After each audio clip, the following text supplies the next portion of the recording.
जय श्री राम बच्चों। जय श्री राम। लास्ट क्लास में फिजिक्स में class 12 chapter 1 electric charges and field में हमने क्या पढ़ा था? हम लोगों ने डाइपोल की वजह से इलेक्ट्रिक फील्ड फाइंड किया था तीन अलग अलग पॉइंट पे, एक्सिस पे, इक्वेटोरियल प्लेन पे और at any point in space. याद है कि भूल गए?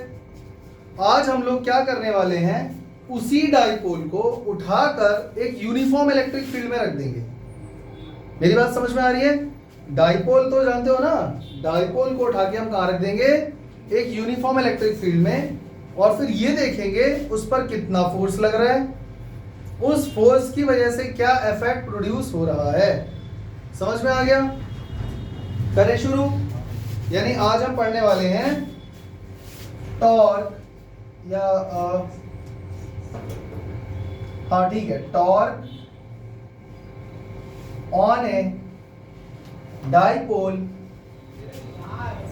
Torque on a dipole in uniform electric field.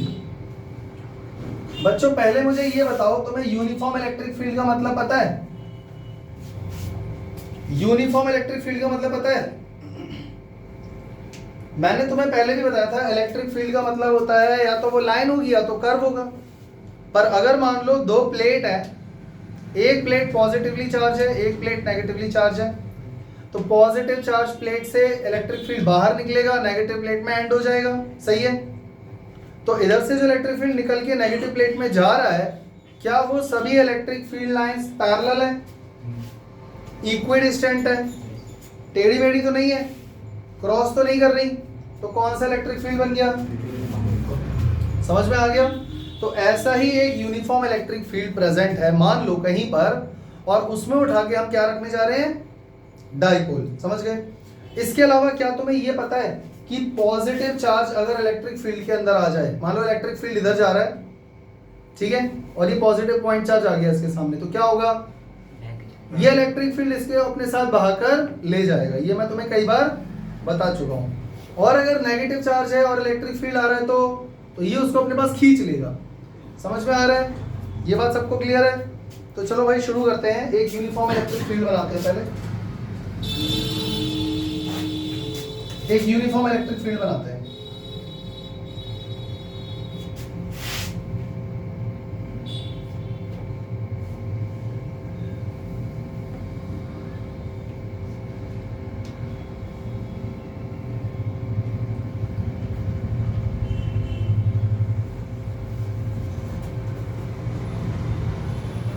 ये सभी लाइंस पैरेलल अगर नहीं भी दिख रही हैं तो मान लो कि ये पैरेलल है, और यहां पर एक इलेक्ट्रिक फील्ड बन गया है, इसकी स्ट्रेंथ है E। ठीक है? तो डाइपोल का है, इसके अंदर एक डाइपोल रखा हुआ है बच्चों। देखो, ये रहा नेगेटिव चार्ज और ये रहा पॉजिटिव चार्ज। दिख रहा डाइपोल? ये रहा डाइपोल, और ये रहा डाइपोल का सेंटर। तो इसका टोटल डिस्टेंस यहां से यहां तक कितना हो गया? कितना हो गया? 2a। यहां तक कोई दिक्कत? इसको नाम दे देते हैं a, इसको नाम दे देते हैं b। यहां तक क्लियर है? तो जो भी तुम्हें यहां पर दिख रहा है ना, पहले उसको मैं उठा के लिख देता हूं। इस पर चार्ज है मान लो q, और इस पर चार्ज है माइनस का q। तो मुझे यहां पर क्या क्या दिख रहा है? Let there is a dipole containing two charges plus q and minus q separated by distance 2a and placed inside a uniform electric field। जो मुझे दिख रहा है मैंने उठा के लिख दिया। ठीक है? अब तुम लोग मुझे ये बताओ बच्चों, क्या पॉजिटिव चार्ज इलेक्ट्रिक फील्ड के अंदर आ रहा है? तो पॉजिटिव चार्ज पर फोर्स किधर की तरफ लगेगा, इधर या इधर, इधर लगेगा ना। मैंने बताया था ना इलेक्ट्रिक फील्ड के सामने पॉइंट चार्ज है उसको बहा के ले जाता है। तो अगर मैं ऐसे एक सिंगल पॉइंट चार्ज अज्यूम करूं तो इलेक्ट्रिक फील्ड यहाँ पर E है, तो जरा सोचो इस पॉजिटिव पॉइंट चार्ज पे इधर की तरफ क्या लगेगा, फोर्स कितना लगेगा, QE। अरे भूल गए क्या, समझ में आया। और नेगेटिव चार्ज पे बच्चों फोर्स किधर लगेगा, इधर की तरफ, कितना, QE। लेकिन दोनों फोर्स की डायरेक्शन ऑपोजिट है। तो अगर आप यहां पर वेक्टर क्वांटिटी लगा दोगे F के ऊपर तो ये प्लस का QE हो जाएगा और ये माइनस का QE हो जाएगा। इतनी बात सबको समझ में आई है नहीं, पक्का। देखो भाई मैं यहां पर लिख देता हूं, force on charge plus Q at A will be what, QE along x axis. और फोर्स कितना लग रहा है on charge minus Q at B, minus Q sorry plus Q वाला B पर है, माइनस Q वाला A पर है, कितना हो जाएगा, वो भी QE है बट डायरेक्शन में अलग से लिख दे रहा हूं, अलोंग नेगेटिव x एक्सिस। सही है गलत है, सही है गलत है। तो मुझे ये बताओ बच्चों F टोटल कितना हो गया, F plus Q plus F minus Q। F plus Q की वैल्यू है QE और इसकी वैल्यू है माइनस QE और F टोटल हो गया 0। सबको समझ में आया। यानी इस समय इस डाइपोल के ऊपर टोटल फोर्स कितना लग रहा है, टोटल फोर्स कितना लग रहा है, 0।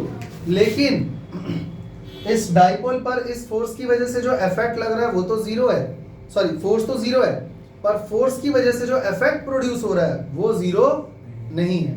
कोई मुझे सोच के बताएगा क्यों। भाई एक बात बताओ, ये पेन है, इसको अगर मैं इधर से खींच रहा हूं और मैं इसको इधर से खींच रहा हूं, दोनों फोर्स अगर बराबर है तो ये कहीं जाएगा, नहीं जाएगा, ये वहीं का वहीं रहेगा, इक्विलिब्रियम में रहेगा। तो दो फोर्स इक्वल एंड ऑपोजिट लग रहे हैं तो टोटल फोर्स कितना हो गया। लेकिन इस फोर्स की वजह से जो इफेक्ट प्रोड्यूस हो रहा है वो 0।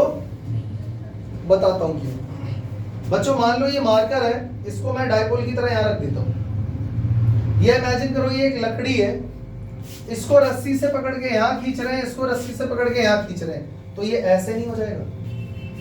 दिमाग लगाओ, ये रहा पेन, इसको एक बंदा रस्सी से सीधा इधर खींच रहा है और एक बंदा रस्सी लगा के इधर सीधा खींच रहा है, ऐसे नहीं हो जाएगा। तो क्या इफेक्ट 0 हो गया, फोर्स की वजह से लगने वाला इफेक्ट 0 नहीं है। तो क्या ये रोटेट हुआ, क्या ये रोटेट होगा, हाँ, और कितना रोटेट होगा वो बताएगा टॉर्क। समझ में आ गया।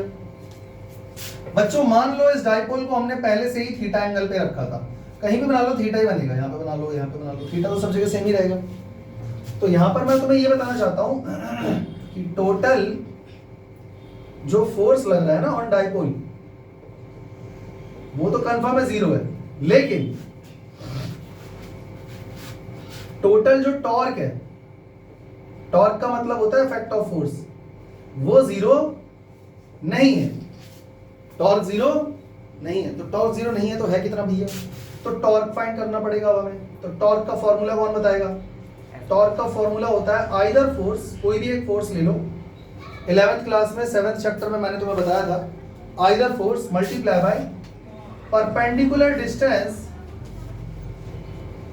Between forces. कोई दिक्कत। तो टॉर्क के लिए मैं टाउ यूज कर रहा हूं। आइदर फोर्स का मतलब क्या है, या तो ये वाला फोर्स ले लो या तो ये वाला फोर्स ले लो, कोई सा भी ले लो। तो ये लिख दिया मैंने F into perpendicular distance between forces.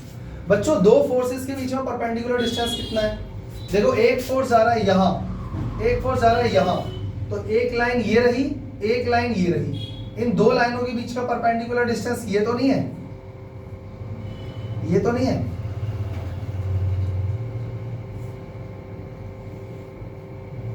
A B C यानी कि BC चेक करो। भाई आइदर फोर्स, कोई भी एक फोर्स ले लो, लिख दिया, और परपेंडिकुलर डिस्टेंस बिटवीन फोर्सेस, दो फोर्सेस के बीच में परपेंडिकुलर डिस्टेंस लगाने हैं। तो भाई एक फोर्स इस लाइन पे जा रहा है, एक फोर्स इस लाइन पे एक्ट कर रहा है, तो इनके बीच का परपेंडिकुलर डिस्टेंस तो ये हुआ ना, इस लाइन और इस लाइन के बीच का डिस्टेंस BC आया ना। अब BC फाइंड करना पड़ेगा अलग से। तो बच्चों थोड़ी बहुत ट्रिग्नोमेट्री आती है। अगर मैं इस एंगल का साइन थीटा ले लूं, 2 मिनट के लिए जरा साइड में आना।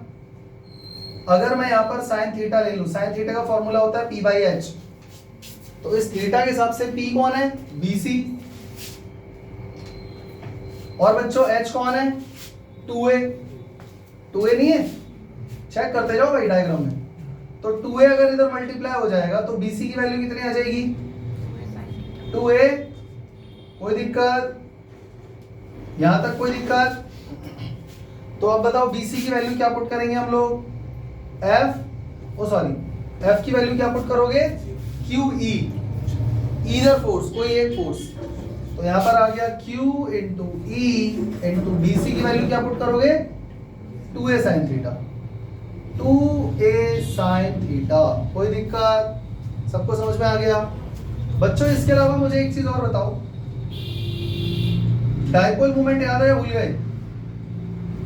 Dipole moment Q into 2A, बोलो हाँ। यानी जहां भी मुझे कुछ ऐसा सीन दिखेगा मैं वहां सीधा उठा के P लिख दूंगा, हाँ या ना? तो जल्दी बताओ, यहाँ पे हमें 2A दिख रहा है, Q दिख रहा है, तो tau is equal to PE sine theta. सही है गलत है? मेरी बात समझ में आ रही है? चलो फिर मुझे एक और बात बताओ, क्या तुम लोगों ने 11th में 3rd चैप्टर फिजिक्स में वेक्टर पढ़ा था? Vector product, cross product. तो मान लो अगर कहीं A क्रॉस B है तो हम क्या लिखते हैं? AB sin theta. और डॉट प्रोडक्ट होता है तो क्या लिखते हैं? AB cos theta. जल्दी बोलो, करते हैं ना ऐसा? अगर कहीं क्रॉस प्रोडक्ट है तो AB sin थीटा लगता है, n कैप भी आता है, लेकिन अभी इतना लिख रहा हूं। और डॉट प्रोडक्ट पे AB cos थीटा। बच्चों यहाँ पे अगर मुझे कहीं AB sin थीटा दिख गया तो क्या मैं वापस से ऐसे लिख सकता हूँ क्रॉस लगा के? हाँ, तो सेम ऐसे ही मुझे यहाँ पर भी साइन थीटा दिख रहा है, तो क्या मैं इसको वेक्टर फॉर्म में P क्रॉस ही लिख दूं? कोई दिक्कत? कोई दिक्कत है तो बताओ भाई। तो हमारे पास ये दो फॉर्मूले आ गए हैं, इन दोनों में से कोई भी एक याद कर लो, और याद करने के बाद तुम्हें पता चलेगा कि ये दोनों अलग अलग है ही नहीं, ये दोनों तो एक ही फॉर्मूले हैं। समझ में आ गया सबको? अब मुझे जल्दी से ये बताओ, इसकी SI यूनिट क्या होगी? SI यूनिट ऑफ टॉर्क, बोलो। अरे न्यूटन मीटर नहीं होगी यार, क्या कर रहे हो? अबे either force, perpendicular distance, newton metre ही तो होगा। अच्छा, उससे भी पहले मुझे एक और बात बताओ, इस टॉर्क से इफेक्ट क्या प्रोड्यूस हुआ? इससे ये इफेक्ट प्रोड्यूस हुआ कि अब ये यहाँ पर गोल गोल गोल गोल घूमने लगेगा। समझ गए? क्यों घूमेगा वो भी बताता हूँ। कुछ बच्चे सोच रहे होंगे सर इस पे फोर्स लग रहा है इधर, ये ऐसा होना चाहता है, इस पे फोर्स लग रहा है इधर, ये ऐसा होना चाहता है। फिर जब ये सीधा हो जाएगा तब तो कहीं नहीं जाएगा, क्योंकि जैसे ये सीधा हो जाएगा, सीधा इस पे फोर्स इधर इधर लगेगा तब तो सीधा हो जाएगा, तो इक्विलिब्रियम में आ जाएगा। सही बात है, आ जाएगा।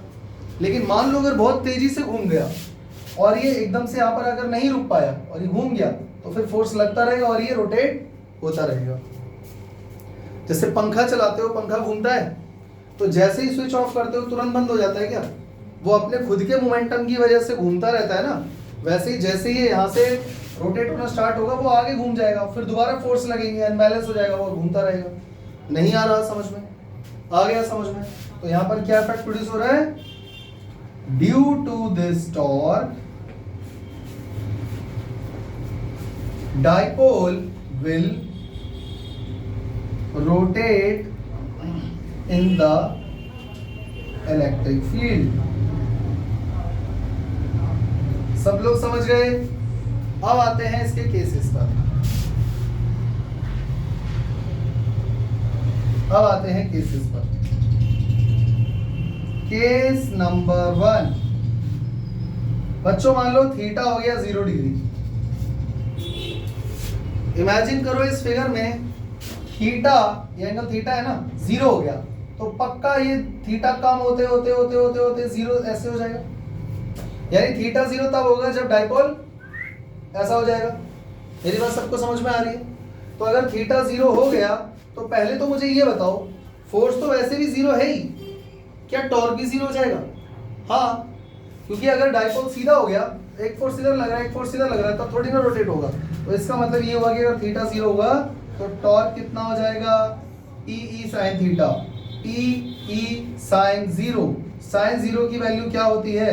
0। टॉर्क हो गया 0। कोई दिक्कत? डायग्राम से समझ में आया? जिसको नहीं आया फॉर्मूले में वैल्यू डाल के संतुष्टि प्राप्त कर लेना। Case 2,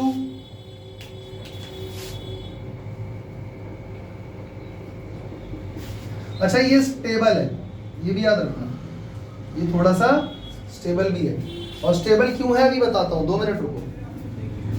case 2, theta is equal to 90 degree. बच्चों मान लो थीटा 90 होता तो क्या होता? थीटा 90 तब होगा जब ये बिल्कुल सीधा हो जाएगा, और जब ये बिल्कुल सीधा हो जाएगा तो इस पे फोर्स इधर लग रहा है, इस पे फोर्स इधर लग रहा है, तो बहुत तेजी से रोटेट करेगा, यानी टॉर्क इस पे उस समय सबसे ज्यादा लगेगा। देखते हैं भैया टॉर्क कैसा लगेगा? मैक्सिमम। मतलब डायग्राम से आ रहा है ना समझ में? और जिसको नहीं आ रहा है समझ में वो भैया वैल्यू पुट कर लो। तो टाउ इज इक्वल टू कितना हो जाएगा? P E sine 90 degree. तो tau is equal to P E sine 90 कितना होता है? 1, जो कि आ गया तुम्हारे पास मैक्सिमम। प्रैक्टिकली समझ पा रहे हो ना क्यों मैक्सिमम है? एक और केस लेते हैं बच्चों, केस नंबर 3। अगर थीटा हो जाए 180 डिग्री। अब कुछ बच्चे सोच रहे होंगे सर थीटा 180 यहाँ पे डालोगे 0 आ जाएगा, आप इसको सीधा कर दो तब भी 180 हो जाएगा, तो इन दोनों केस में फर्क ही नहीं बचा, है ना? पर ऐसा नहीं है, 2 मिनट रुको। अगर आप इसको ऐसे रोटेट करते हो, प्लस चार्ज को यहाँ नेगेटिव को यहाँ, तो एंगल हो गया 0 डिग्री, सही है। लेकिन अगर मैं इसको पकड़ के ऐसे करके रोटेट करके उल्टा कर दूं, नेगेटिव चार्ज यहाँ और पॉजिटिव यहाँ, सोचो सोचो, थीटा बड़ा होते होते होते होते 90, ऑब्ट्यूज होते होते होते होते 180, तो पॉजिटिव चार्ज यहाँ नेगेटिव यहाँ आ जाएगा, बोलो हाँ, थीटा 180 हो जाएगा। लेकिन बच्चों तब भी तो सोचो, पॉजिटिव चार्ज यहाँ पर आएगा, फोर्स इधर लग रहा होगा, नेगेटिव चार्ज यहाँ है उस पर इधर लग रहा होगा, इक्वल एंड ऑपोजिट, तब भी 0 ही लगना है, रोटेट तो तब भी नहीं करेगा। मतलब ये समझो पॉजिटिव चार्ज इधर आ गया, नेगेटिव इधर, दोनों तरफ से फोर्स ऐसे लग रहा है, मतलब इसको दोनों तरफ से कंप्रेस कर रहे हैं, तब भी तो रोटेट नहीं करेगा।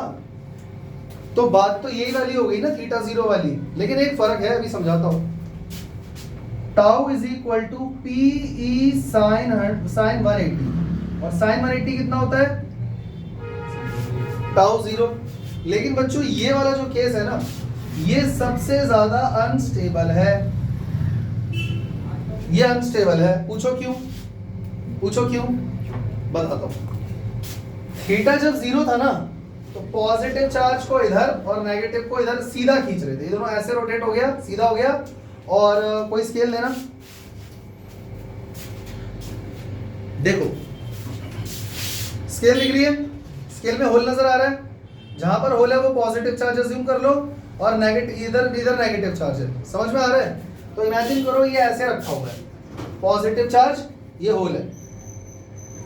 थीटा 0 का मतलब क्या है? ये ऐसे हो गया, यानी पॉजिटिव चार्ज पे इधर फोर्स लग रहा है, नेगेटिव पे इधर लग रहा है, तो पक्का इसको दोनों तरफ से ऐसे खींचा जा रहा है। खींचो इसको, पूरी ताकत लगा के खींचो, कुछ होने वाला है? कितनी भी ताकत लगा लो कुछ नहीं होगा, वो सीधा का सीधा रहेगा, रोटेट नहीं होगा, समझ गए? अच्छा अगर मान लो इसको जब मैं खींच रहा था कोई आके इसको छेड़ दे, मान लो कोई इसको ऐसे मार दे, तो मैं इसको जोर से खींच रहा हूँ, किसी ने ऐसे मार दिया तो ये रोटेट होकर वापस सीधा हो जाएगा। फिर से मारो, खींच रहा हूं ना, आप इसको थोड़ा सा डिसबैलेंस करोगे तो वो घूम के वापस सीधा हो जाएगा, बात समझ रहे हो? लेकिन जब थीटा 180 होगा तो इमेजिन करो ये पॉजिटिव चार्ज घूम कर इधर आ जाएगा और नेगेटिव यहाँ आ जाएगा, पॉजिटिव यहाँ। अब पॉजिटिव पे इधर फोर्स लग रहा है, नेगेटिव पे इधर लग रहा है, यानी अब इस पर ऐसा फोर्स लग रहा है कि मैं इसको कंप्रेस कर रहा हूँ, मैं इसको दबा रहा हूँ। अब अगर किसी ने जरा सा भी छेड़ा तो, और उसको दबा रहा हूं मैं, तो क्या होगा? ये घूम नहीं जाएगा तेजी से, तो अब ये अनस्टेबल नहीं हो गया। मेरी बात समझ में आई या नहीं आई? लाओ दो। समझ में आया ना? अब इसमें इसको कम दबा रहे हैं हम लोग, 180 डिग्री है, रोटेट नहीं कर रहा है, पर किसी ने इसको जरा सा भी अगर छेड़ दिया तो क्या होगा, ये बहुत तेजी से उल्टा होकर घूमने लग जाएगा और ये कोशिश करेगा वापस से स्टेबल होने की, ताकि वापस से ऐसा हो जाए। मेरी बात कितने बच्चों को समझ में नहीं आई? मेरी बात समझ में आ गई बच्चों? इसको घर जाके कॉपी में लिख के, ड्रॉ करके, स्क्रीनशॉट लेके याद कर लेना, इंपॉर्टेंट है। और इससे रिलेटेड न्यूमेरिकल भी आते हैं, मैंने तुम्हें सारे केस समझा दिए। समझ में आया? जब डेरिवेशन करते हैं ना तो कोई रैंडम केस लेते हैं, इसको पहले से ही सीधा इसलिए नहीं लिया क्योंकि फिर बाकी केसेस में कैसे समझाता। समझ में आ रहा है?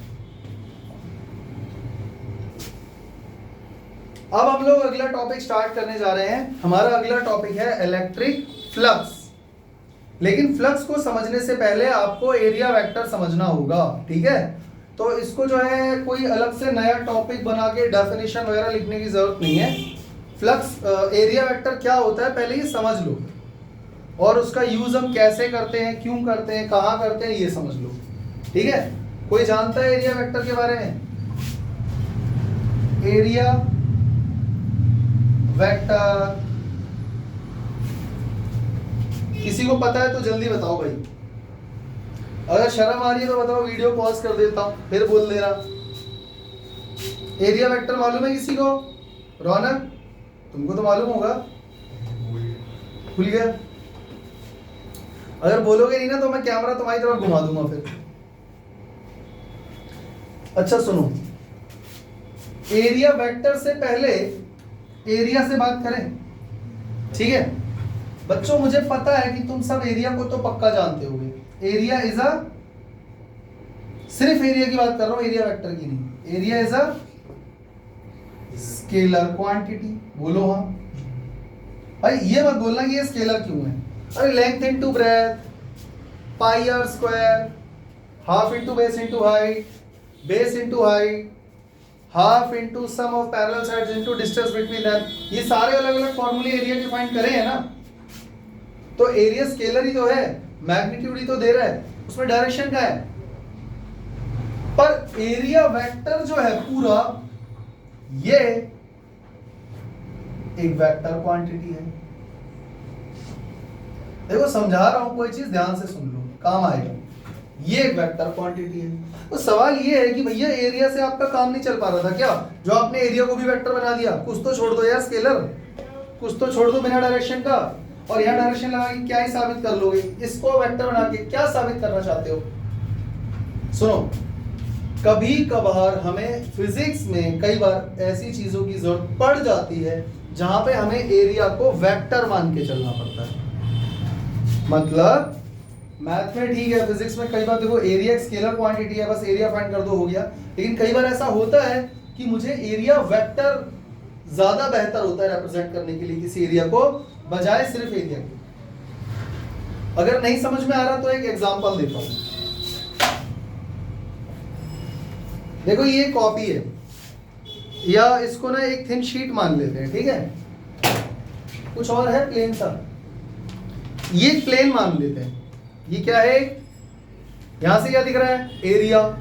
यहां से क्या दिख रहा है? लाइन, पतली सी लाइन नजर आ रही है। इधर क्या दिख रहा है? एरिया। इधर से प्लेन। अच्छा मेरी तरफ से क्या दिख रहा है? एरिया। इधर से भी एरिया। इतनी बात सबको समझ में आ गई? तो ये ना थोड़ा मतलब थोड़ा लूज है, मैं हार्ड पेपर ले रहा हूं।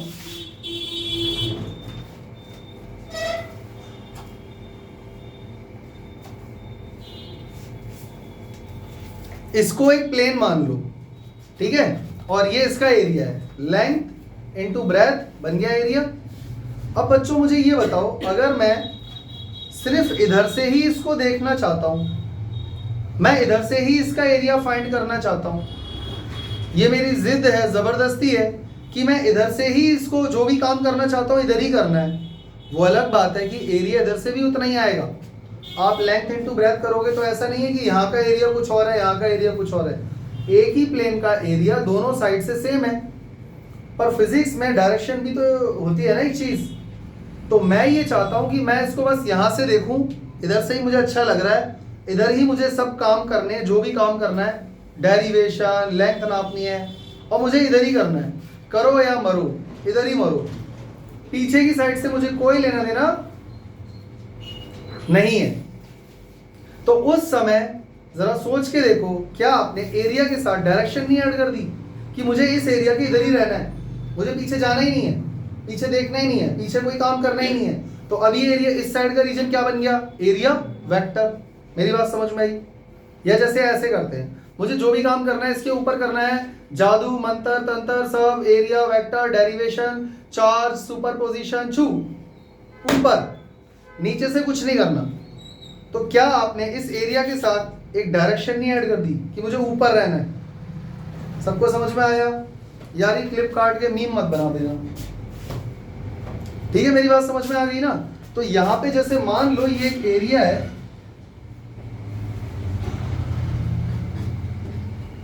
और मैं कह रहा हूं कि इसके ऊपर ही काम करना है जो भी करना है।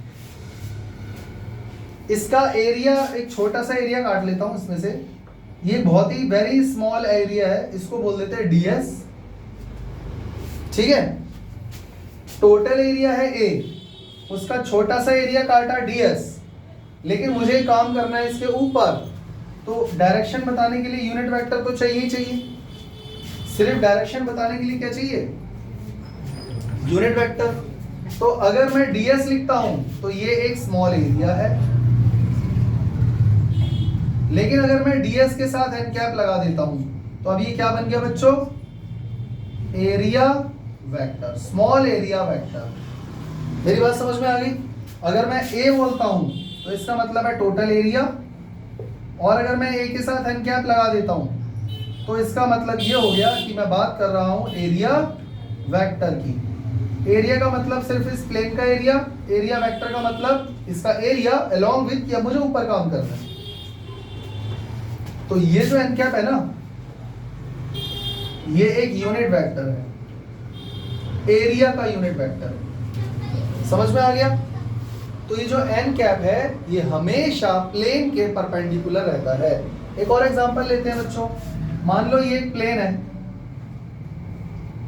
मैंने डिसाइड कर लिया मुझे इसके इस साइड काम नहीं करना है, मुझे इसके सामने काम करना है। तो ये हो गया एन कैप, समझ गए? और इसका एरिया मान लो जो भी है ds है, या टोटल एरिया ले लो। तो अगर मैं ds लेता हूं तो ये सिर्फ एरिया है, इसके साथ एन कैप लगा दूंगा तो क्या बन जाएगा? Area vector. भाई बात समझ में आई या नहीं आई? एरिया वेक्टर, जो ये यूनिट वेक्टर है, ये हमेशा सरफेस के परपेंडिकुलर ही रहता है। भाई बात समझ में आ गई? कितने बच्चों को अभी भी एरिया वेक्टर समझ में नहीं आया? अरे ये कोई टॉपिक थोड़ी ना, ये कॉन्सेप्ट है छोटा सा, बस मैंने तुम्हें ये बता दिया कि एक जो भी प्लेन सरफेस होता है उसमें हमें ये देखना होता है कि हम उसके किस साइड काम कर रहे हैं, बाहर या अंदर, लेफ्ट या राइट। तो उसके डिनोशन के लिए, उसको डिनोट करने के लिए हमने कॉन्सेप्ट डेवलप करा है जिसको हम बोलते हैं एरिया वेक्टर। बात खत्म हो गई, समझ गए? और इसमें जो ये एन कैप है यही बताता है कि आप ऊपर हो या नीचे हो। ये यूनिट वेक्टर डायरेक्शन बताने का होता है, एरिया बताने के लिए ds आ जाएगा या a आ जाएगा। समझ गए? खत्म करूं, इसको मिटा दूं?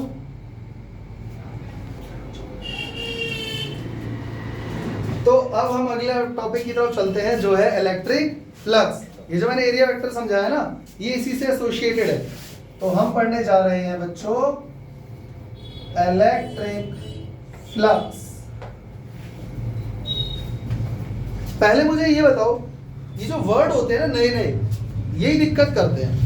बच्चा अगर ये नए वर्ड समझ जाए ना तो दिक्कत नहीं आएगी। तो भैया इलेक्ट्रिक का मतलब तो यहाँ पे सबको पता है, इलेक्ट्रिक, बिजली, चार्ज, ये वो, ठीक है।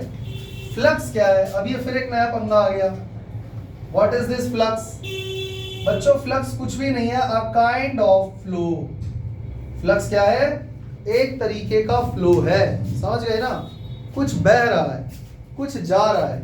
अगर मान लो ये एक पॉजिटिव प्लेट है, ये क्या है? पॉजिटिव प्लेट, इस पर बहुत सारा पॉजिटिव चार्ज है। इलेक्ट्रिक फील्ड कहां जाएगा? इधर। तो एक बार जाके रुक जाएगा क्या? ये जाए जा रहा है, लगातार बह रहा है। तो इसको बहता हुआ मान लो कि इलेक्ट्रिक फील्ड इस रीजन में बह रहा है इधर की तरफ, समझ गए ना? उसको नापने के लिए कि कितना बह रहा है, आप क्या करोगे? कुछ कांस्टेंट रुकावट लगाओगे ना। जैसे मान लो नदी में पानी बह रहा है, नदी में पानी लगातार बह रहा है, कितना बह रहा है वो कैसे पता चलेगा? आप एक जगह वहां पे कुछ रोक लगाओगे, बांध लगाओगे, नेट लगाओगे या मेजर के लिए कुछ भी डिवाइस लगाओगे, तभी तो पता चलेगा इस गिवन एरिया से परपेंडिकुलरली आपने रोका या जो भी जाली लगाई कितना पानी फ्लो कर गया। मेरी बात समझ में आई?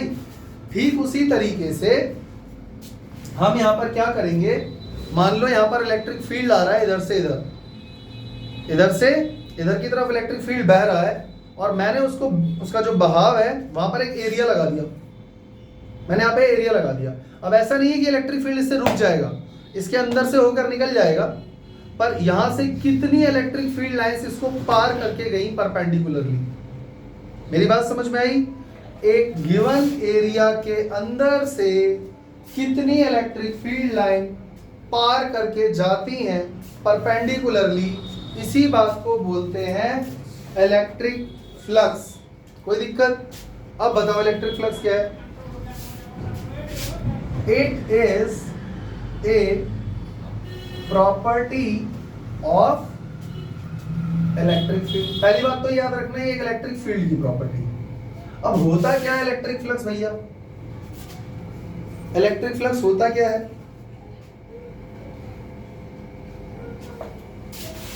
Electric flux through a given area held inside an given area held inside an electric field is the measure of number of electric field lines passes perpendicularly to that given area in electric field is called, ये लिखा तो है, इस called लिखने की क्या जरूरत थी? Electric flux. मुझे पूरी उम्मीद है बच्चों ये डेफिनेशन तुम लोगों को समझ में नहीं आई होगी, क्योंकि इसको समझने के लिए 100 शब्दों को समझने के लिए एक डायग्राम काफी होता है। अब ध्यान से देखना बच्चों, यहां पर मैंने एक एरिया बनाया, ये रहा एरिया, और यहां पर पहले से ही इलेक्ट्रिक फील्ड प्रेजेंट है। समझ में आ गया? और मान लेते हैं इस जो एरिया मैंने यहाँ पे बनाया है इसका यूनिट वेक्टर ये रहा n कैप, ठीक, और इलेक्ट्रिक फील्ड भी इधर ही जा रहा है, तो चेक करना इलेक्ट्रिक फील्ड सरफेस के परपेंडिकुलरली पार करके जा रहा है क्या? समझ में आ रहा है? मतलब इलेक्ट्रिक फील्ड सरफेस को ऐसे सीधा पार करके जा रहा है। कितनी लाइनें पार करके जा रही हैं? 1 2 3 4 5, तो फ्लक्स कितना हो गया? 5। अगर मान लो बच्चों बहुत सारी इलेक्ट्रिक फील्ड लाइन पास पास रही होती, दिख रहा है, तो फ्लक्स ज्यादा हो जाएगा या कम हो जाएगा? ज्यादा हो जाएगा। और मान लो बहुत दूर दूर लाइंस हैं और यहां पर मैंने एक एरिया बना दिया, तो फ्लक्स इसका बढ़ जाएगा या घट जाएगा? इसमें 3 लाइन पास हो रही हैं, इसमें 1 2 3 4 5 6 7 8 लाइनें पास हो रही हैं और इसमें 5 हो रही है, तो सबसे ज्यादा फ्लक्स, उससे सबसे इससे कम और सबसे कम। समझ में आ गया? तो फ्लक्स का मतलब कुछ भी नहीं है, सिंपल सी बात है कि देखो फिर से सुनो, electric flux through a given area, through this given area which is held inside electric field, जिसको कहां पर लाकर रखा गया है? इलेक्ट्रिक फील्ड के अंदर, is the measure of number of electric field lines. कितनी number of electric field lines pass हो रही है? पासेस परपेंडिकुलरली, पासेस सरफेस के परपेंडिकुलर होनी चाहिए इलेक्ट्रिक फील्ड लाइन, ये बात याद रखना। समझ गए? To that given area in electric field is called electric flux. सबको समझ में आ गया? पक्का? चलो भाई इसके आगे की कहानी शुरू करते हैं। इसका फॉर्मूला क्या है, इसके एसआई यूनिट क्या है, इसकी डायमेंशन क्या है, वगैरह वगैरह।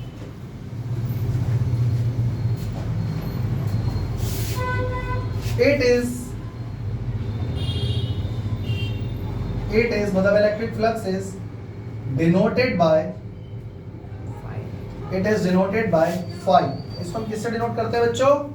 ग्रीक लेटर फाई से। ठीक है, अब इसकी ऐसा यूनिट ना बाद में लिखेंगे, पर पहले इधर देखो, मान के चलो 1 2 3 4 5, ये 5 इलेक्ट्रिक फील्ड लाइंस मैंने यहाँ पे बना दी।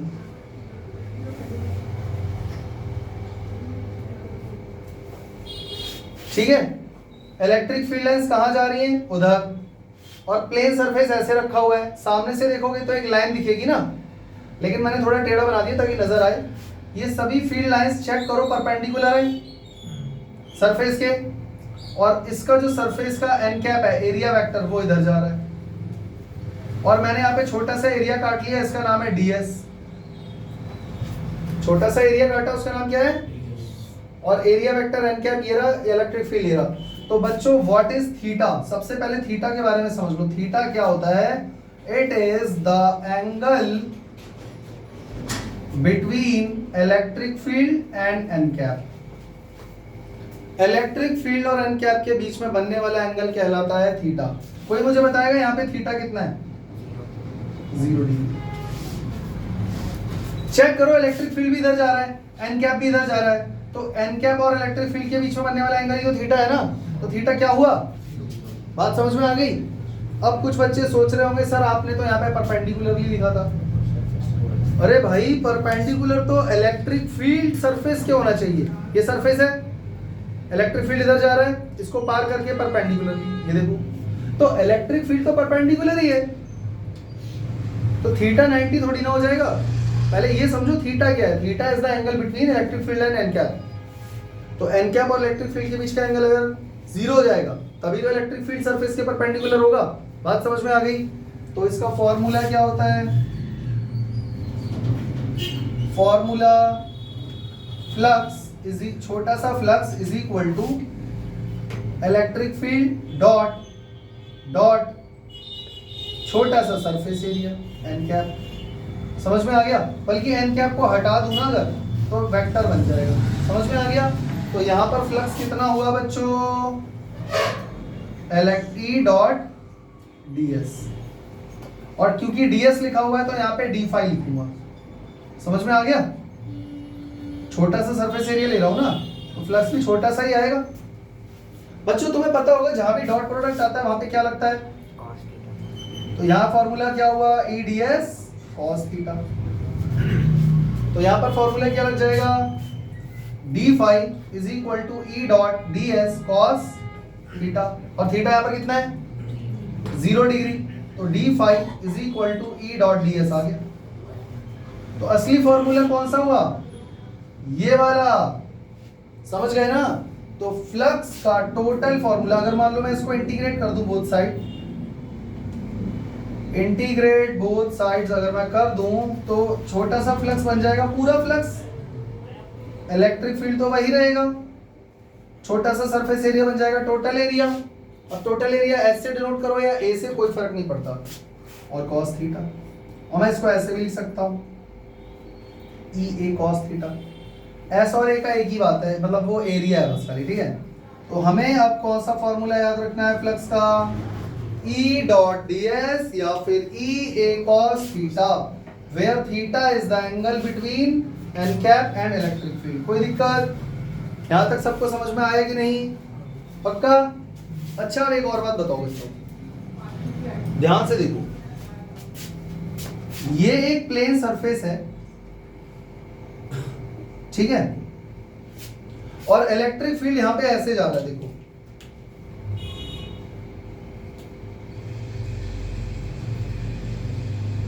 ये केस मान लेते हैं, केस नंबर 1। इलेक्ट्रिक फील्ड इधर जा रहा है और ये हमारा जो रेड कलर का है वो सरफेस एरिया है। तो बच्चों एन कैप कहां पे जाएगा? ऊपर जाएगा। तो थीटा कितना हो जाएगा? 90 degree. What is theta? Theta is angle between electric field and N cap. कितना हो गया? तो बच्चों फ्लक्स यहां पर कितना आएगा? क्यों? मैंने तुम्हें पहले ही बताया था कि इलेक्ट्रिक फील्ड सरफेस के परपेंडिकुलर होना चाहिए। ये सरफेस रखा हुआ है, वो देखो फिगर में, और इलेक्ट्रिक फील्ड ये रहा इसके ऊपर, तीनों लाइनें पैरेलल जा रही हैं इधर की तरफ, करेक्ट? तो क्या ये लाइनें इलेक्ट्रिक फील्ड इस सरफेस को परपेंडिकुलरली पार करके जा रही हैं? नहीं। तो जब परपेंडिकुलरली पार करके नहीं जा रही हैं, पास नहीं कर रही हैं, तो फिर थीटा जब पार ही नहीं करी तो फ्लक्स तो वैसे भी जीरो हो गया, बिना सोचे। और अगर फॉर्मूले में वैल्यू पुट करते हो तो थीटा 90 होने की वजह से जीरो हो गया, कोई दिक्कत? और थीटा अगर जीरो होगा तो क्या होगा वो मैंने बता दिया। एक और केस लें, एट एनी पॉइंट रैंडमली। यहां तक की कहानी क्लियर है ना? इसको कॉपी में लिख के याद कर लेना भैया। एक केस और लेते हैं।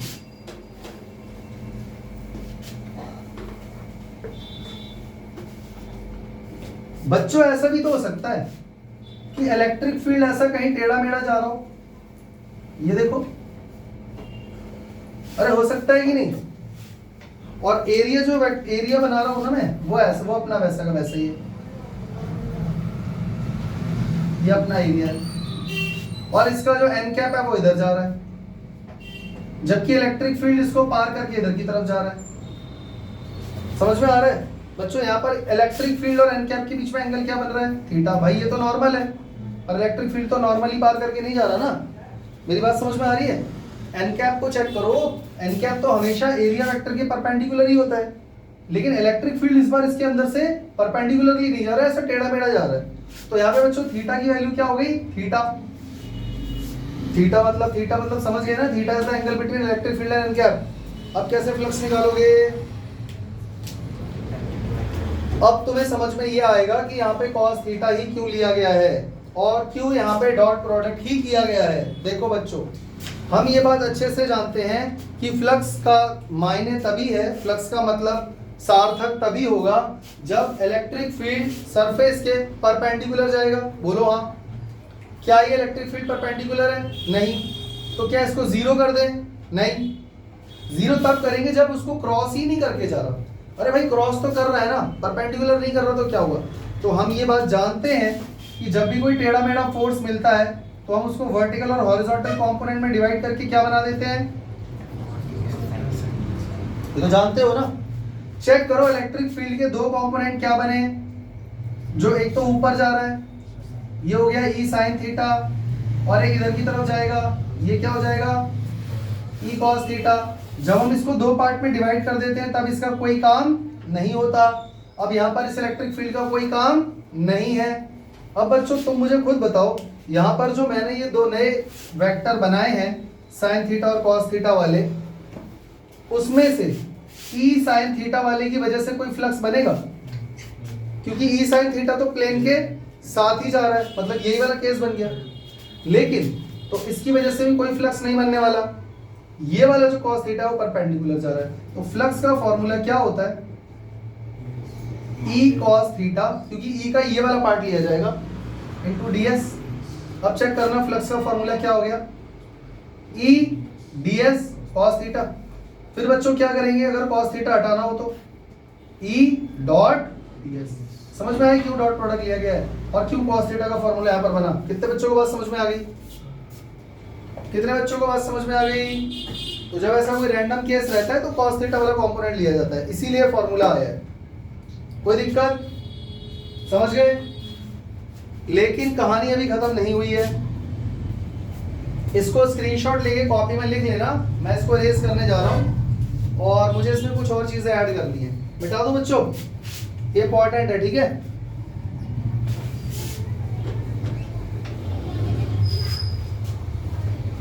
बच्चों मुझे ये बताओ, इसके बाद ऐसा यूनिट क्या होगी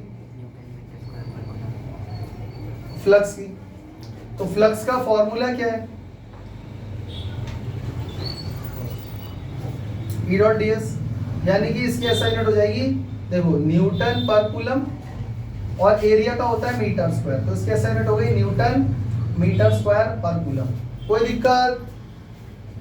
बच्चों इलेक्ट्रिक फील्ड की एक और यूनिट होती है वोल्ट पर मीटर, और एरिया का मीटर स्क्वायर, तो फिर एक और यूनिट हो जाएगी वोल्ट मीटर, यानी इसकी दो ऐसा यूनिट हो गई। कोई दिक्कत? यानी कभी न्यूमेरिकल में तुमको फ्लक्स दिया हो तो या तो वोल्ट मीटर में देगा या ये यूनिट देगा। अच्छा, अगर मैं डायमेंशन की बात करूं तो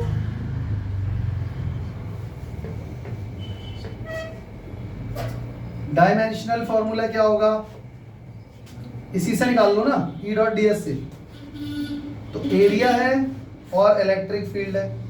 इलेक्ट्रिक फील्ड का फॉर्मूला क्या होता है, area into Q E, oh sorry F by Q. F by Q, F by Q, क्योंकि एफ इक्वल टू क्यू ही होता है तो E is equal to F by Q हो जाएगा। तो इसीलिए ये वाला फॉर्मूला मैंने यहाँ पे लगा दिया है। एरिया का हो जाएगा L2,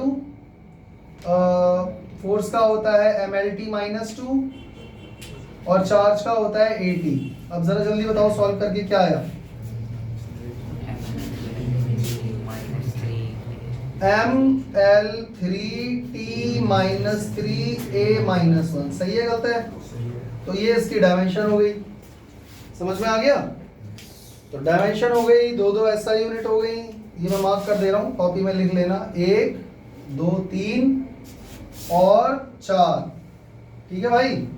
तो यहाँ तुम्हारा इलेक्ट्रिक फ्लक्स वाला कॉन्सेप्ट खत्म हो जाता है और इसके बाद शुरू होता है हमारा अगला टॉपिक जिसका नाम है गॉस थ्योरम, जो आज की क्लास में हम नहीं करेंगे, यानी नेक्स्ट क्लास हम लोग स्टार्ट करेंगे गॉस थ्योरम के साथ। कोई दिक्कत? इसका स्क्रीनशॉट लेके कॉपी में लिख लेना मेरे हटने के बाद। जय श्री राम। जय श्री राम।